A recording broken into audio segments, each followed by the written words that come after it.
Well, before we get started, I'd like to introduce Dr. Terry Derting. I think a lot of you already know her. You've probably seen her out and about here on campus.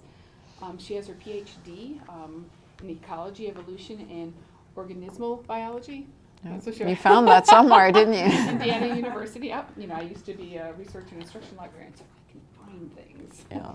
She's been teaching at Murray State since 1993. Mm-hmm. And she has so much experience with pedagogy and really with teaching in the classroom. It's incredible. She's led or helped to lead national faculty development projects primarily in STEM since 1991, including BioQuest and Faculty Institutes for Reforming Science Teaching. She's been on 9 externally funded education projects totaling $2.6 million that focus on pedagogy. She's been the lead author or co-author on over 40 presentations on education-related topics at professional meetings, including invited presentations at the National Academies of Science. She's led over 25 workshops nationally and locally, primarily on pedagogy and course development and implementation. So she's not only an expert in her field, but also on pedagogy. So we're really fortunate to have her here. So thank you so much. You dug. For being here. It's a pleasure to be here. I would like for you to sort of focus on one course, so keep one course in mind. I don't have any idea what your levels of expertise are and actually what you want in your courses at this point, and that may change as we go through this today, but taking on 5 courses at once might be a bit overwhelming, so I'm just going to ask you to focus on one and you do whatever works best for you. So, talking about learner-centered teaching, and you may be more familiar with it as student-centered teaching. It's the same thing, just a shift in emphasis. And what I'd like to accomplish today is to help you be able to identify and distinguish between learner-centered and teacher-centered practices, and then for you to reflect on your own teaching, to critically evaluate your own teaching. You have a starting point now, and you can think about where you are on that continuum as we go through this. And then lastly, look at an action plan for any changes you might choose to do in a course, and you may decide you don't want to make any changes in your course, and that's fine. There's no right or wrongs with any of this. You do have handouts, actually several of them, 3 sets of them. The bottom one looks like this. I happen to have, it's from Christy Price. She gave a workshop in the spring, about an hour-and-a-half workshop about how to design learner-centered courses. And I thought that was a very useful handout. So since I had a blank one, I made copies and I can hand them out here legally. So if you find that useful to you, go ahead and use that. We're not using it today. The forum is an article that you may find helpful. Student buy-in can be problematic. Some faculty have used, it's just a little thing on what can you do on day 1 of class to help students understand where you're coming from and why you're doing what you're doing. And I've had some positive feedback about that. So may or may not be useful. And then the top one we will be using during this workshop. The first page is a video feedback form, and there are extras on the table because you'll probably need more than one. We'll use that. And then the second one is an action plan, and we'll work on that as you think about what you might want to do in a particular course. It wouldn't even have to be a whole course. It could be a particularly problematic component of more than one course or of one single course. And so you can think about specifics when we get to using that form. The last page is sort of a rubric for you to use on your own to think about any course that you want to. And that's something you would do on your own. But you have a part A and part B. Actually, mine's backwards. Part A is instructional materials. It is a way for you to think about the instructional materials you're using and to what extent are they learner-centered. And then part B is your classroom itself. How learner-centered is it? So you're going to actually look at videos of other classes. Ideally, I would have said bring your videos here, and we could have looked at those and gotten feedback on it. But these 2 pages would help you do that with your own courses.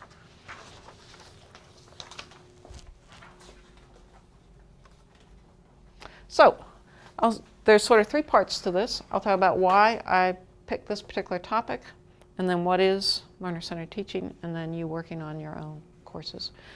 Learner-centered teaching's been around for a long time, longer than I thought. It was kind of interesting. My father at lunch was making conversation and trying to figure out what I do. And today I'm doing a presentation on teaching. And he said, is it something new? And I said, well, it's interesting that you asked that, because actually it's not. About this school and about the good things that you and your students have been doing. Can you tell us something about how and why you came to use your present method of teaching? Well, that's a pretty big order. I might tell you how I first became interested in trying it out. The authoritarian method, with the teacher dominating, we felt wasn't the answer. Letting the students do as they pleased, the laissez-faire method, also was inadequate. Neither method produced the best citizen. We discovered, as others have, that the answer sprang from the very nature of our democratic society. In essence, it's to use teaching methods which will produce better citizens while teaching subject matter. What do you think? About what? Well, I'm not sure. Do you think we learn as much by letting us kids run the class? Oh, we're not going to run it by ourselves. Mr. Davis is going to help. Well, I don't know. I sort of like what he said, getting everybody's ideas and talking over what we want to do. I think it's fair, and I think we'll learn more. Come on, let's go. Harold had been against trying out the new method, but he was popular enough to be elected class chairman. Shared responsibility continued with the election of a secretary. The chairman led the discussion and set up goals. Of course, I had helped by suggestion now and then. Thank you. This is Station WUSA. Today we have a most unusual program featuring early leaders of our democracy. The year, 1787. Our speakers, George Washington, Thomas Jefferson, and Alexander Hamilton. But I don't know how to do this in this. You know what? Hang on a second.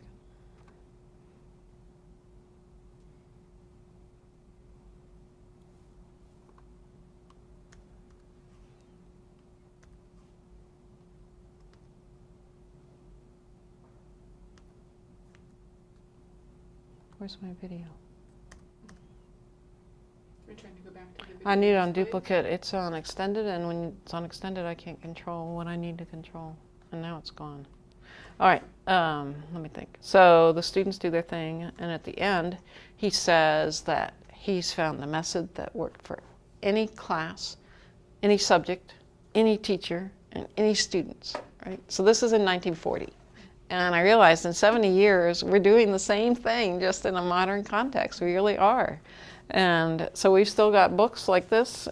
This is Learner-Centered Teaching. This one came out in 2002. We now have a second edition of Learner-Centered Teaching, same author, so it's been around long enough that there's that. There's also, if you're interested, just a book that's pretty handy. You may be familiar with it. But it's not new. And we have an increasing abundance of articles in all different discipline areas talking about the efficacy of learner-centered teaching, and it goes from athletic training to the STEM disciplines. So I'm not here to try and sell you on that. But what we do see is, in this country, lecture continues to dominate higher education. And the question that I'm interested in is, why is that? And it is hard to change. So I'm going to talk about two faculty professional development programs, just briefly. Summer Institutes is a week-long, intense immersion in learning about learner-centered teaching. And thousands of faculty around the country have gone through this. It's limited to Research 1 faculty. This one, Faculty Institutes for Reforming Science Teaching, is actually a 3-year project. So faculty were involved in that over a course of 3 years. So we have a short term and a long term with the same objectives. And when we assess those types of programs and workshops like this, typically what we use are self-report data. So I don't know what the plan is here, but you've been to workshops at the end of which you get a sheet with some questions on it. Did you learn anything? It might be later on saying, did you change your teaching or make any changes in what you do because of that? And it's all self-report. And here the tall bars are after the professional development, the shorter bars are before, and so people are saying, yes, I gained in knowledge, I gained in skills. And when asked about what they do in the classroom, so like asking questions, cooperative learning, problem-based learning, and so forth, this is the frequency with which they use it. It's at very high levels. So every class period, essentially, they're saying they're using some of these. So based on self-report data, you would expect if you walk in that classroom, you won't see this. You're going to see lots and lots of student interaction, student-student interaction, student-faculty interaction, which is what we expected. When you have the independent person go and actually watch, and this was videos of their classroom sessions, you don't find what they're self-reporting. So this is where we have trained experts using an instrument called the Reform Teaching Observation Protocol for both of those national projects. And there are 5 categories of scores. What it measures is, in part, the degree to which a classroom session is learner-centered. So if your score is on this side of the green line, you're in the learner-centered category for the class session. And that side's, did I say it backwards? Teacher-centered, learner-centered. And you can see that about 3/4 of the participants in those professional development programs are still using lecture as their main way of teaching, which doesn't mean they're liars. They're not liars. There is a disconnect quite often between what we think we're doing to the best of our ability and what we're actually doing. And it's not easy to make that jump. It's a huge shift in our role as educators in the classroom. So that's my motivation for talking about this, because I know it is very hard to make that change. So what is learner-centered teaching? It would help to know what you think. So if I have a couple of volunteers, somebody who would write on the teacher-centered side, somebody who would write on the learner-centered side, you're welcome to be one since you're right there. Just grab a pen, and if the rest of you would just throw out words for whichever, or for the middle if it overlaps. So what comes to mind when you think of teacher-centered? What comes to mind when you think of learner-centered? Social interactions, right? Okay, social interactions. Should I just do one? And Just, then you can be a scribe if you want. no one hog up. There you go.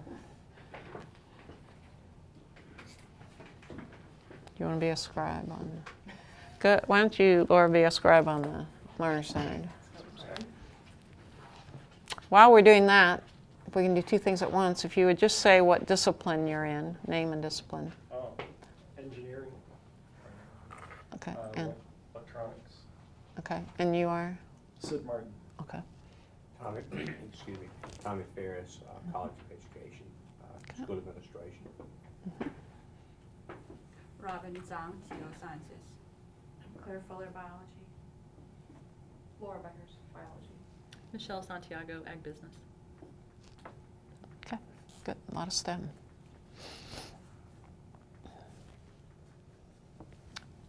Other words. Laura's going to be our scribe.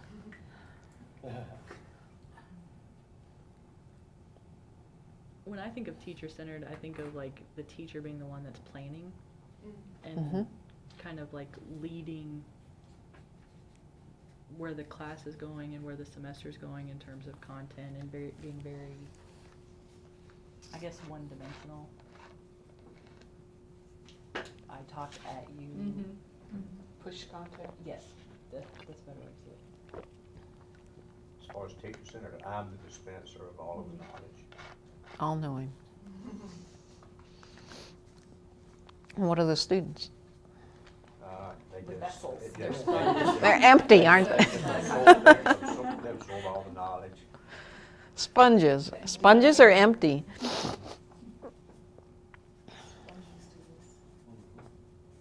We hope. Right. The picture I have is the funnel, and their mouth is open. There's a faucet, and it just goes. Keeps going down.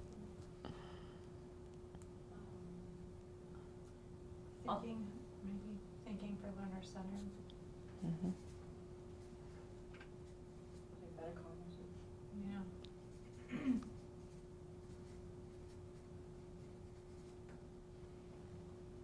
Project-based. utilizing real life, scenarios. Problem-based. Real life applications.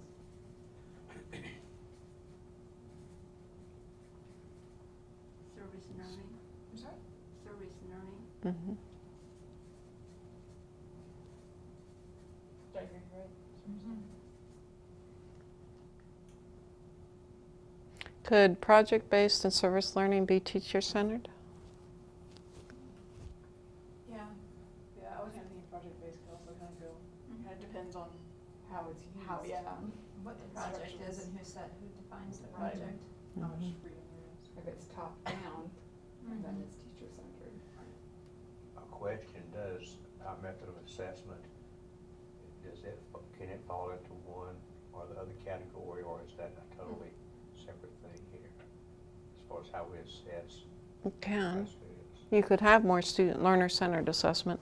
I think the bigger issue, see what you think, is alignment. So you have them, for example, do all this learner-centered stuff in the classroom, then give them a multiple choice test. Yeah. And there's a disconnect there. They're not being assessed on the skills and practices that they're using in the classroom. I often think about just like citing a textbook as teacher-centered. Okay. And having like a textbook resource. I tend to think it depends though too, because I often assign a textbook chapter for them to read and then they come in and we discuss it. So they read it ahead of time and so I don't know. I agree. I guess to me, like, the time, it seems though like teacher-centered, like we often use like to me it seems like we use a textbook as kind of like, here's the extent of the general information, like go read it, process it, and then we're gonna come back and chew on it. yeah. And I guess to me, like I see students seeing that as like, if it's not in the textbook and then you didn't talk about it, Then we're not responsible for it. yeah. I just think about learner-centered being like that they're really thinking about the material, like they're really like engaged in the material. It may be voluntary engagement as opposed to more forced engagement, maybe, is that? Could be. I guess that you can be engaged either way. I mean, it depends somewhat on the student, because I had all lectures as an undergrad, and I was pretty engaged in most of the courses, depending on the material and the professor, and that was me. So That's, don't I know. think a lot of, I had a class on college math teaching when I was going through my PhD, and we talked about that the students that were getting their PhDs are the ones who excelled in a classroom where there was passive Right. learning, and, for us it was great, but I think Yeah. the vast majority of students, it's a really difficult model. No, I'm just saying that you can be Right. engaged as teacher-centered. And we haven't set a definition for engagement, so Yeah. that's, you may be thinking some different things. In the course that I feel I'm teacher-centered, I'd say I'm almost a dictator. And where it's learner-centered, I'm a facilitator. There you Mhm. go. Good.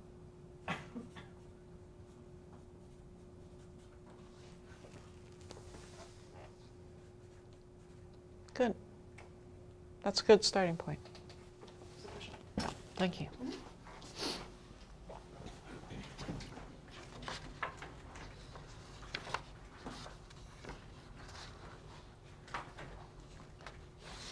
So I am going to use video vignettes, like I said, to help foster critical evaluation by you on your teaching.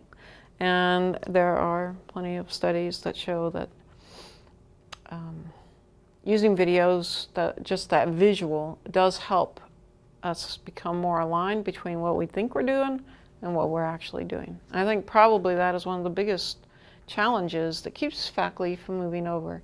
Because after working with these projects, faculty, I really made a lot of changes in my class. I let them ask questions now, and I ask questions and use clickers or whatever, but it doesn't mean that it's learner-centered. All right. So, What I would like for you to do is on the front of your pack, you have a video feedback form. You can just briefly scan the boxes that are on there. But as you watch this clip, it's a short clip and I'm going to shorten it even more in the interest of time.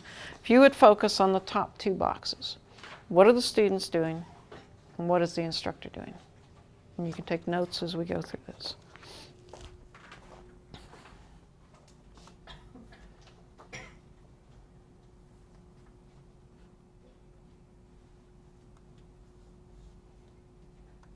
Hey, good morning. Today we'll be undertaking L 7.1, which is an activity describing color vision and color filters. First of all, we're going to step back to look at refraction. We have learned a simplified version of refraction through prisms, and we are going to make it a trifle more complicated right now. Before, I guess we did the truth, but not the whole truth, and we're going to do a bit closer to the whole truth this time around. We've actually set up a prism.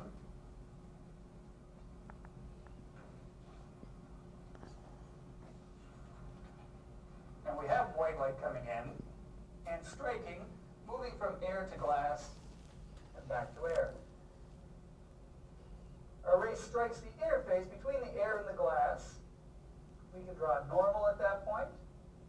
And what happens is instead of passing through unchanged, it is refracted. It is bent. And the rule that we've learned is that it's bent towards the normal, 1/3 away from the straight line path, 1/3 of the angle of incidence. And that is in fact a simplification. We've already discussed this. So we move through the glass. Again, we strike an interface. This time it's a glass-air interface. The ray of light is again refracted. This time it bends away from the normal on the far side of the interface. And it bends away by 1/2 of the angle of incidence. And as a result of that, prism acts as if it was the thin edge of a converging lens. It bends light down towards where the focus would be on a converging lens. So he keeps talking. Next comes orange, next comes yellow, next comes green. That somewhere around the average is green. Finally, blue and purple, and more than average. Now what we get out here is we get the classical spectrum out, and it would be written red, orange, yellow, green, blue, indigo, violet by tradition, because that's the way Isaac Newton first started back in the 1600s. We're now seeing some different effects producing different colors, and in fact, this is called the visual spectrum, or the optical spectrum, or the rainbow. And in fact, if you don't use glass prisms, but you use round water droplets, very many of them, you will get a rainbow.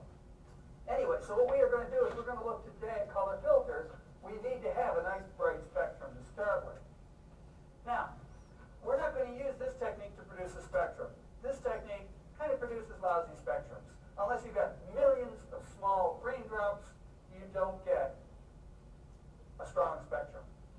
So what we're going to do is instead is we're going to use a more modern piece of technology called a holographic grating. It has 10,000 lines per centimeter on this particular piece. And when I tape it over the overhead, you'll see faint smears of color on it. And what you're seeing here is you're seeing millions of different spectra that are in no ways aligned, just as we did when we looked at the pinhole and made it bigger and bigger and bigger, and our images got blurrier and blurrier and blurrier, and they weren't all aligned with one another. That's what we're seeing right here. So what we're going to do is we're going to cut down the amount of light, so we want to get a nice bright standing spectrum. So I'll create an optical slit using 2 pieces of cardboard like this. Now, notice what I've done here. I've created an optical slit in the middle of the overhead. But look over here on the side. Both sides have spectra.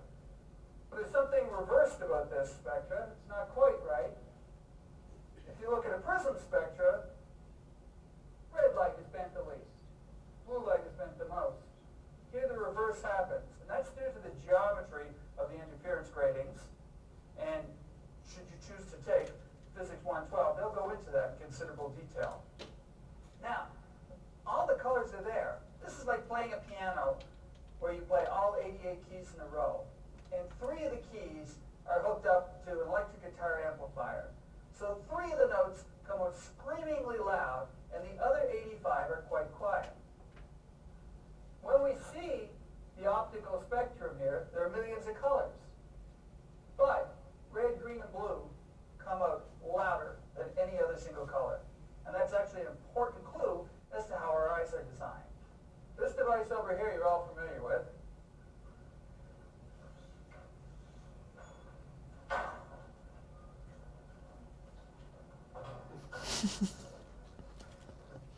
Okay, so what I got here is I've got the slit. You can see the slit right here on this side. And I have the spectrum, and you can see the spectrum over here. And what I'm going to do now is we're going to add some filters and try and figure out what's going on here.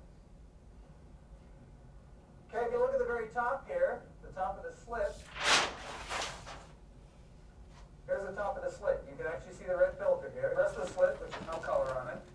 So over here we see all the colors of the spectrum. What do we see here? Red, a little bit of orange. So what does the red filter do?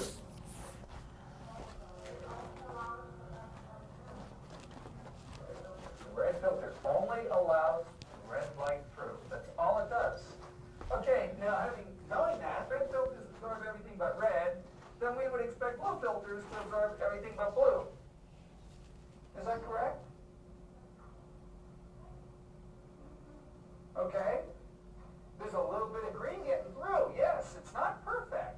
These filters are not ideal.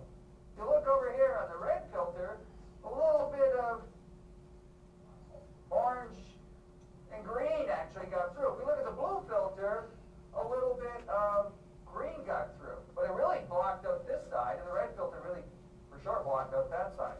So they're not perfect, but it looks like we got a grip on what the filters do. Green blocks everything but green. Okay, so let's have a look at these things. Okay, so what color do we have up here? Well, first of all, what color is the filter? It's a cyan filter. Cyan is kind of a turquoise color. And what is cyan letting through? It's letting through blue and green.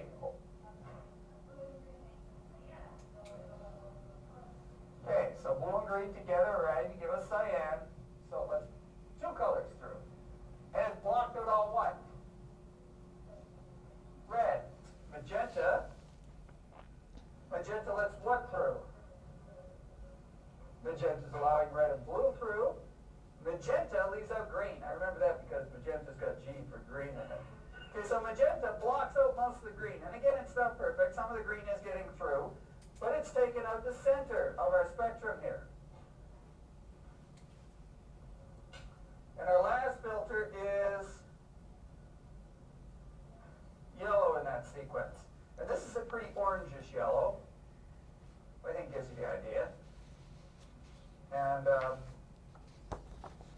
yellow blocks off the left-hand side of the spectrum that we see here.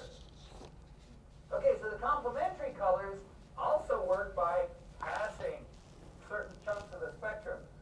But these filters act by passing 2 pieces of the spectrum, not 1 piece, and blocking the third. So RGB pass everything but RGB, magenta, cyan, and yellow, but those colors are in fact mixtures of RGB. So they're letting 2 parts of the spectrum through. Okay, so if you look at questions on your handout, I'm going to give you a minute sort of do that. And if you look at the other side, at the bottom, there's a continuum. And what you want to do is get to a point where you can say where this class fits on that continuum. And what are 3 things you could do to make it more learner-centered. And once you decide on where it belongs, then if you would, you can make an X or stick a Post-it on, I guess, use a Post-it. Stick it on the video 1 sheet, please.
Yes. And then they'll all copy you.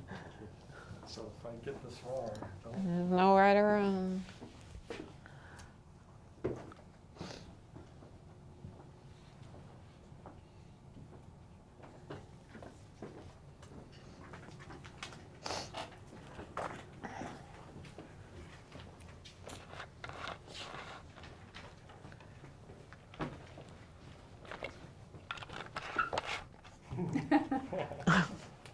You look like me teaching. We'll see. That's me in my 2 times class.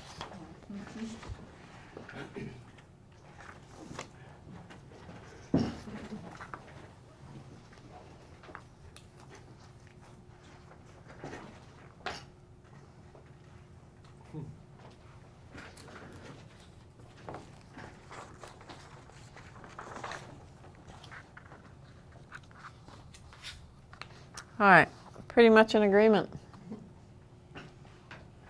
Can you just briefly say what was missing? What to you? Students were invisible. Okay. Almost invisible. They did get to squirt out some answers, but he didn't really wait. They Yeah. weren't really asked to think. I Yeah. mean, the answers were more, they weren't thought. Yeah, right. They're all low level, Right. questions, and so Right. we already showed them. So what 2 colors do you see? Right. Yeah. Well, there's no guess in your head like, what would happen if I put this color here? What do There's you no think would happen? process, Yeah, there's right. no time. It was already given to them, they just had to repeat what they saw. So that is what we call a lecture in the dark. Yeah, so yeah, I can see them. That class was intentionally edited so that any meaningful student, faculty member interaction is not there. So the in the dark, because the students are answering the questions like parrots in a sense, there's no thinking going on, as Claire said. So yeah, you pick up on, if you put this filter in, you're going to get a certain color, but why are you getting that? And they're not asked to really think about it. Okay, we're going to do one more. So you need to grab another sheet.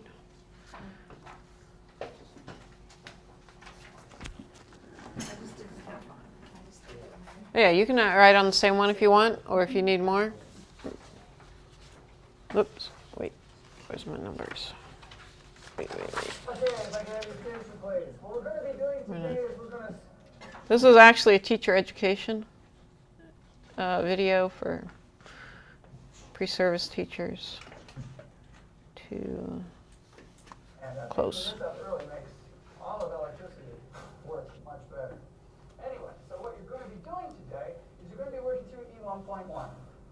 Now, E1.1 starts out asking you to draw how you believe it's possible to light a bulb using a battery and a piece of wire. What you're going to do is you're going to draw that, you're going to discuss it, you're going to refine your drawings, and once you have drawings and a written description of how it's going to work and how you're going to make it go, once you've got that prediction, you're going to show it to me, and I will give you a battery and a bulb and a piece of wire. I'm going to spend almost all class on this, okay? It's not trivial at all, okay? But you don't get this stuff until you've done it. Until you've done the prediction, and you got one piece of wire. You guys are all going to be smarter than MIT students by the time I'm done with you, at least in this one area, okay? You know, they spend a fortune to go to MIT too. You guys are going to get the benefit of the lower Arizona tuition. Anyway, you will get this in class, and then you will light it up and try and figure out what the heck is going on and what are the necessary conditions for lighting it, and then a description of what you think is going on in this particular arrangement. Okay? And I will be going around talking to the groups.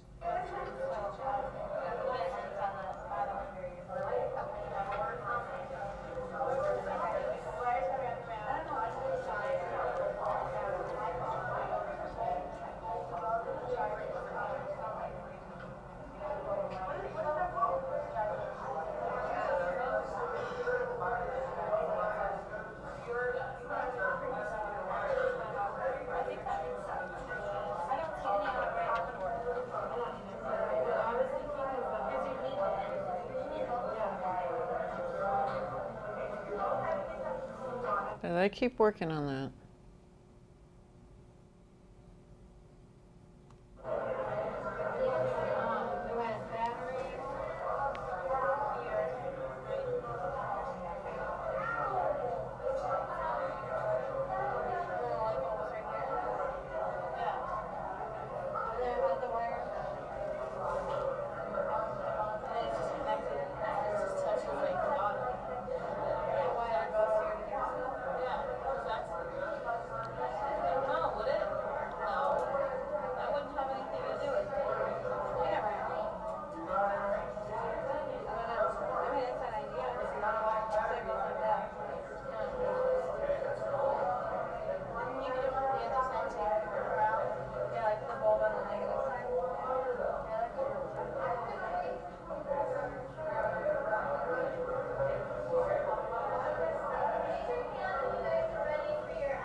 So you break your ball, and if you look inside, well, it looks something like that. There is this glass bit down here, somehow extends up inside, and there's still a glass base right here. And then there's two pieces of wire with a thin piece of wire stretched between them. You have to draw that, and aren't you going to draw how it's connected too?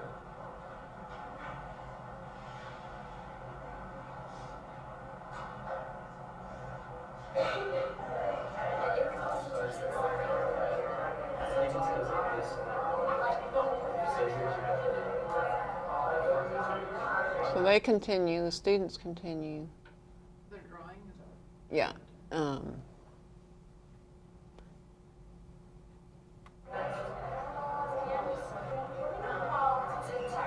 They're figuring out how it works. It's part of the base of the ball, and you get threads. Okay, tell them, explain. What exactly?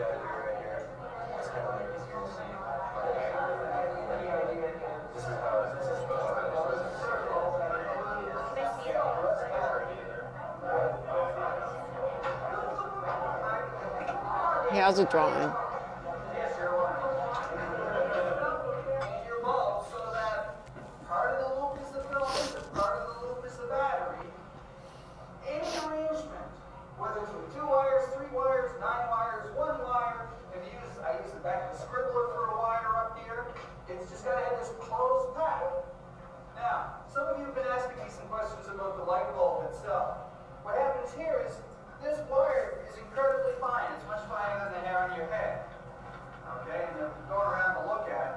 What happens is in order to pass current or energy or electrons, and we're going to get into all those things, but in order for electricity to move through that, it's squeezed down quite narrow. Okay? He talks about how that bulb works, and then some, like when a car headlight busts, the change in the color or something, so a real world application, and that's sort of how it finishes up. So if you would do the same thing, think about what the instructor did, what the student did on your form, is it a learner-centered or a teacher-centered classroom, and then decide where on the continuum you would place it, and then put a post-it on the video 2 sheet.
You're very bimodal. I knew what to expect there pretty much. I wasn't sure what to expect here. So, is that as learner-centered as it gets? Is there anything you thought he could do that would have made it more learner-centered? The students could have explained what he was trying to do. Exactly. Sure. That's the glaring point in there. That even though they do all that work, when it comes down to the final word, that giving them knowledge, somewhere they have to get the correct answer. But does it have to be from him? It's what we call valuing, that we can ask students to give us lots of things like they could have done teacher-centered, learner-centered, or something like that, where you get information from them and you accumulate responses on the board, and it's there, and then you go along on your merry way talking about what you were going to talk about anyway. That doesn't value what they've done. So he could have valued what they did by using one of their explanations or having somebody come up and present it. I don't remember specifically when, but one thing that caught my eye, the students asked him questions and he was responding to their questions rather than him responding to his questions. Mm-hmm. So they were inquisitive. They were looking for more. So you had that student instructor as well as student-student interaction. And maybe, I won't go so far as to say that the instructor learns here, but that might be part of student-focused or learner-focused teaching. Sure. The instructor and the students learn. Mm-hmm. There's room for it anyway, whereas there's not necessarily in the other. So maybe the take-home message there is, and I would encourage you to use that as something to think about when you're thinking about your course and what you want to do with it. I'm going to let you decide. We have about 15 minutes left. You can look at a 2-minute clip and see what you think. These were set up as 2 ends of the spectrum. They were created for that. The next one is not created for that. Or you can go ahead and think about your own courses. Do you have a preference? I was wondering if at any point we're going to talk about pushback that you've gotten from students, or how to deal with? I know I get not negative feedback, but I think students are uncomfortable a lot of times, and I've heard this complaint that if they're doing the explaining, that I'm not doing my job, and how do you deal with that sort of? This is. I'll read it. This works pretty well because this has them answer that question the first day of class, which paves the way for what you want to do. And I've only tried it once, and mine didn't work as perfectly as what he said. It's really like, is this really going to work the way this guy says it's going to work? And what if it doesn't? Then I'm really stuck for the semester. But it turned out well enough that Is this the article where he says, what kind of classroom do you want? it's like, what do you need me to help you do? What can you do at home? And you hope they say, I can read the book and that sort of thing at home, but I need you to help me understand it. So you remind them of that throughout the semester. Say, remember when you answered this? And you So poll this is them. what we're doing now. And so rather than me telling you, you're going to, you just have to kind of Redefine remind them. those roles. Yeah. Early on, I think. So how can you change it in the middle of the semester?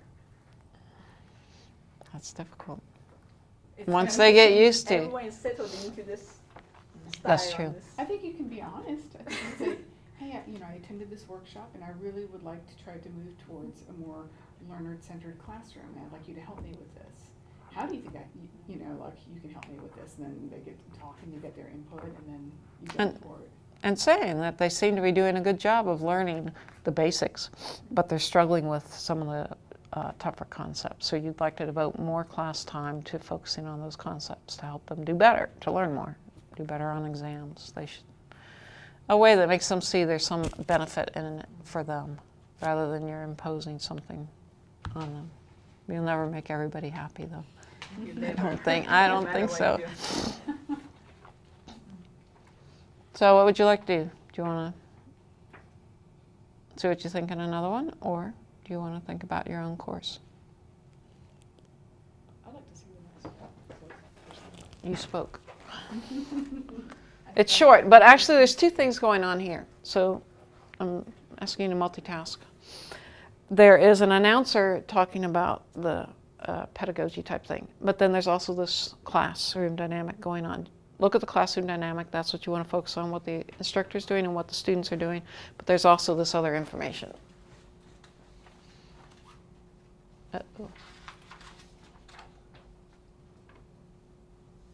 Galaxies on the animation in the left.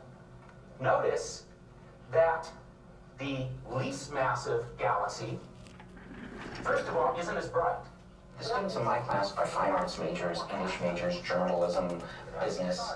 They're taking this because they're told you should have 9 units of science to be a well-rounded person. So these are people that aren't going to become scientists. So I feel that I need to meet them halfway. He does that by giving them radio responders. That allows him to get immediate feedback. So what I'd like to do now is let's go to a question. And don't worry, I'll post this on the website after class. Which of the following is least easily explainable as a result of collision between galaxies?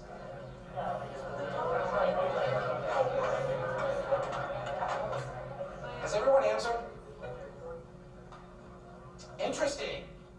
Half of you think it's number 4. Some galaxies seem to be undergoing bursts of star formation, but not everyone agrees. So here's what I want you to do. Start talking about it. If you think you know the right answer, convince your classmate that you've got the right answer. So 2 galaxies smash into each other. That's something pretty big. The goal in my class is for them to learn how to solve problems. You know, there's some people saying, oh, well, you're just, putting a happy face on the class, making it a circus, or something that's fun. Well, I do subscribe to the Mary Poppins principle. A spoonful of sugar does help the medicine go down. But don't for a minute think that I have lowered the standards of my class, or that I am not getting the students to think critically. Are we ready to try again?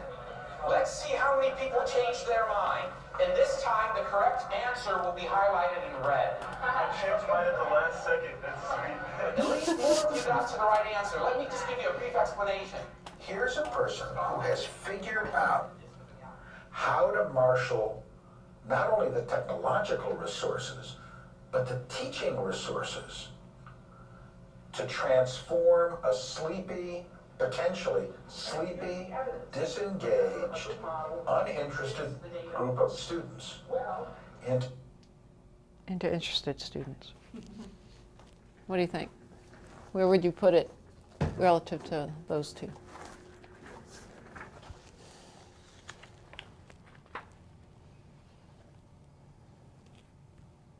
It's somewhere in between. I don't know if it's right in between. I think it's a little bit more teacher-centered in that he's doing all of the organization, he's coming up with the questions and giving maybe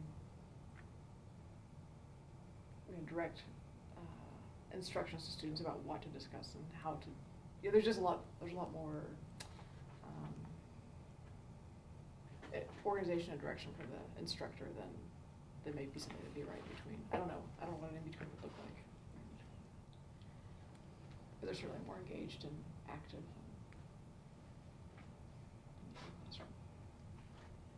I don't know, I mean, he asked them to think it through, and he asked them to think it through again and discuss. There was instruction, and there wasn't a demonstration and a hands-on activity because it's a different field. I guess I felt like for that few minutes when they were doing that, it was on par. But I didn't know what was happening after that, like whether he was then. He explains. Okay. What could he do differently for you? The students still don't have their input. Oh, I don't know. But what I was seeing doesn't really answer your question, but I was just trying to imagine prepping for that class, because you'd have to, like for every question you're going to answer, you'd have to figure out what the potential responses were and how you were going to control to the right question, or right answer from the initial question. So I just thought he must have really spent a lot of time getting ready for how he was going to respond to the class's input. Because they could have convinced each other that it was not even close to the right answer. But see, he still never gave the students a chance to say, like, I originally chose B because I thought blah, blah, blah, blah. But then I talked with some of my classmates, and they explained that this and this, which refuted this sort of theory, which made me change my mind to this, And then there wasn't a discussion about, like, how they came to that conclusion, or why they changed, or why they didn't change their mind, or, like, that part was still left out, unless that was later on in the video. It's just a little short clip. But the more interesting thing would be asking students, to me, why those of you that answered the incorrect answer that was way up there, where were they coming from, and in learning through the whatever that misunderstanding was. So you do have to be willing to take the risk that students are going to come up with these incorrect answers, and you don't know what they're going to come up with. That's just part of it. But if you kind of punt it back to them, they will usually take care of the discussion. And then another student, you could say, well, somebody who had the correct answer, what do you think about that response? What's wrong? What did they do that led to an incorrect answer? And you're facilitating that exchange between the students. And it's much more powerful, I think, if it's coming from their peer rather than from the faculty member. And also they're discovering it on their own, like we were talking earlier, we both have little kids, especially my child is now in kindergarten, and I'm still kind of used to, like, all right, let's hurry up in the morning here, I'll help you with your shoes. And then, Mommy, I can put on my shoes for myself. And it's the same thing if we're doing a teacher-centered, we're doing it for them. And students, I think, actually do want to do it for themselves. They want to think for themselves. They want to come to that, I think deep down inside, and they take pride in that, like, I figured this out. I figured out, Once they get used to it, it's intimidating for them. I think it's daunting if they're not used to doing it. But once they get on board with it, I think it's like, oh, you watch that light bulb go off, and it's gotta feel good. And having a support system, I like that light bulb one, because I think it's neat that the other two, who often are not engaged in a group of 4, they're trying their hardest to get their heads around to see, what are you doing? They're really... Yeah. One thing that you were saying, I feel like you actually know a lot more than the students. And so when they come up with these kind of weird things, you don't have to prepare every possible answer, because you know why one is right and one is wrong. And it's not really that hard to, unless it's an upper level class, it's, you know, it's always changing. I think once you start doing it, it's not that bad. There's always the fear of this is going to go out of control. But if you let the student, if you really turn it into a dialogue amongst students, you might be really surprised at what they can do. Mm-hmm. That they can help point out the mistakes in thinking. It's And like anything, you get better at controlling it as you practice it. so that's a big part of it to me, is just learning to. That's a big piece of it. And that's sort of what I'm asking you as you think about your own courses, if you go through it. Where could I have done this? And let the students take it. And yes, it's going to take a little more time than you just saying, here's the right answer and here's why it's the right answer. You have to see value in that discourse between the students. If you don't see value in that, then but if you do. See, that's where I always have a hard time too, is for my courses that are really data heavy, like anatomy, right? I have a hard time, I mean, I'm trying to introduce some stuff, but it does take the students more time, and so that's where I don't know how to do the balance, because they don't, if you let them read the textbook, there's so much stuff in there, they'll drown. And so I use lecture to kind of go, well, here's really what you need to know, and here's why, and here. So I don't know, I mean, with anatomy, Flip. Yeah, I thought about that. Well, you know, I thought about that, but. Yeah, because the resources we've talked about, there's so many resources. I know. Yeah. I think it would be 200. Yeah, I think that's, you know, flipping the classroom. I sometimes think it'll work with some types of classes. Maybe, you know, there are some examples where I think, like, you know, early, like first or second year students, I don't know, can I rely on them to really read critically and to. Well, they're not doing it now, I can tell you that. I guess when I think of flipping anatomy, I think, what would I do during the lecture period? We just wouldn't have lecture. And to me, that's why that's such a great class to do it in, because there's an overwhelming amount of resources out there. So it's just, it would be wading through these different resources, whereas I come back to comparative anatomy where there's nothing out there and I'm lost. I don't know enough to come up with that stuff. You don't have to flip the entire course. You might say, these two classes in particular, you know, I really want to be able to do something in the classroom where the students can, you know, have more discussion. There can be more peer teaching, or, you know. When you have time. Yeah. I have always felt excited about human anatomy and human phys, because there is, you know, it's about the human body. There's a gazillion case studies and all this stuff out there. And for other things, it's not so readily available. And they relate to it because it's about themselves and that sort of thing. But again, you have to have the time to look up the resources. And that's a time sink. So could you do the same thing with your own class? Do you think? Or can you think of, if you went through this and were able to write out, what are you having your students do, either for an entire class, or you could be looking at, in general, what am I doing with this course? I know for comparative in general what I do. I'm not happy with it, and I don't know enough about the topic, in my opinion, to be very good at being creative. I think it does require that you know your topic well. It'd be like asking me to do this with chemistry. I don't know enough. I can tell them what's in the book. That's about my limit. So there is that piece that I think is limiting. But if you do know your discipline, then thinking about what's the best thing I can do in my class to help them learn this piece. And it will be a smaller piece, but if they leave understanding it, presumably that's a gain. And presumably you're not doing this unless you're dissatisfied in some way with the results you're getting right now. If you're not dissatisfied, I don't know why you would change. So if I'm on the teacher-centered side for sure, okay, and these candidates, you know, I teach graduate students, but they still have to have that core bit of knowledge. So you know, they can read before class, etc. But you know, I'm thinking Even in pre-K-12, which is my background, we always said the people who are talking are the people who are learning, whether it's teacher or student. I'm thinking along the lines of a mini compacted lecture type situation, 5-10 minutes, where the knowledge that the students have to have is there, presented there, and then expanding more into some different things that get the students more involved and working on things that are relevant to them in their schools. So I mean, so I'm thinking that might be one way to establish that basic knowledge that they would need.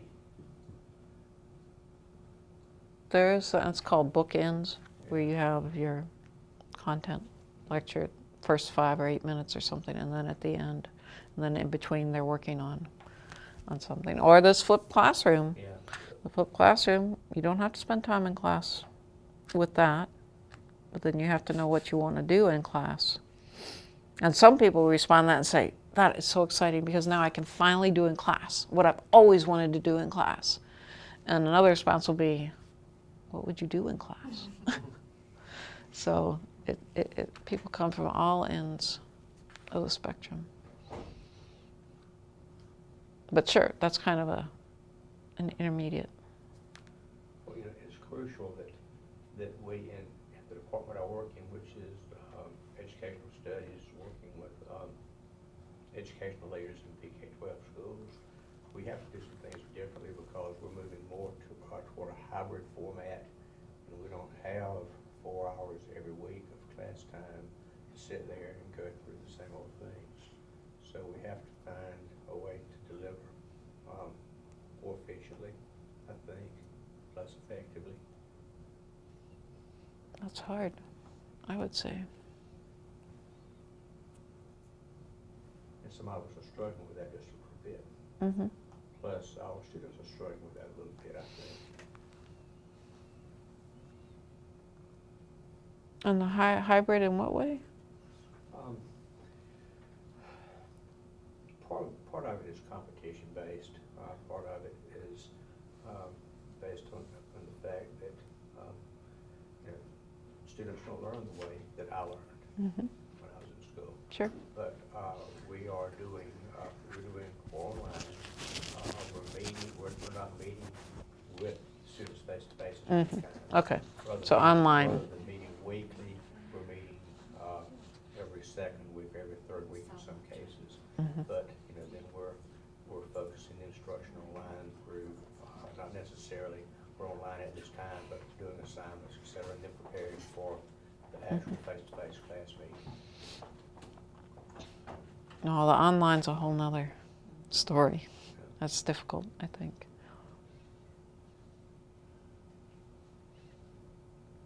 So I was going to ask you, on your course now, would you change? If you were to put on there where you want those courses to be, would you move them? Or are you satisfied with where they are? I'm not satisfied. Okay. And if you're not satisfied, then the question is, can you think of how you might change? Whether it's a part, which can be a little bit difficult with students, or if you're changing your whole course, which is also a big job. This is not an excuse. It probably also is not reality. But it seems that, and I'm sure it's just the way that I'm approaching it, when I try to be more learner-centered, I seem to get more stares as far as, you want us to do what? Yeah. If you... And I'm trying to move from here to here, but I'm missing something somewhere. And it could be experience, a little more practice, maybe some observation or whatever. In the same semester, or when you start a new course? Well, this is only I'm the oldest person in this room. This is only my second year here. Beginning of the semester. Okay, so it's not like you go through with essentially you being the deliverer for half a semester and then you're switching. Okay. Well, I think students pretty much check it out. They wait and they see if you give them you ask a question and they wait and see if you give them the answer after and once they realize you're not going to just answer the questions you ask and you really do expect something from them, it changes the dynamics of the course right away. Because she has a very interactive discussion-based class. And how was it at the beginning when you first started, your first day? They were very vocal. It's a very vocal course. It's never hard to get them to talk. Could also depend on the nature of the course. Maybe ethics, they're thinking we get to talk. And engineering, they're thinking we'll sit here while you talk. Yeah, well, I'd like to move the one I put there that's teacher-centered more towards the middle. Mm-hmm. And that's a challenge because if you look at the first video where they're trying to light the light bulb, and that's what we have to do in 15 minutes. And at the same time, I have to explain, since I went to school, we've redefined physics in the direction that the electrons are flowing. So they have to know what electrons are. And, and then we have to get away from that. We build on that throughout the semester. So I don't really have 20 minutes for them to figure it out on their own. I gotta help them. And I'm trying to release that also. So that's why I'm here. Is on the other hand, in the 455 class, when for the first half of the semester they basically led the course, and now to help them go further, I have to lecture. So I asked last week for them to write 3 things they liked about the course and 3 things they didn't like. And I got 4 or 5 responses out of 15. We don't like the lectures. So now I'm trying to figure out how do I then get them to learn the new info on their own. So I have to bring them the knowledge that they want to know this, but now go out and research it and then tell the rest of us about it. Or something along Sure. those. So I'm trying to pull this in, and at the same time trying to meet what has to be taught in this semester. And who decides what has to be taught? Well, the prerequisites for the next course. Now, so much, for here, luckily on the 455 senior level capstone course, that's It's open. wonderful because they have all the prerequisites. Yeah. But if I don't supply the basic information, they're going to really fail when they get the 300 level or 400 level. So what's your motivation for changing the 100 level?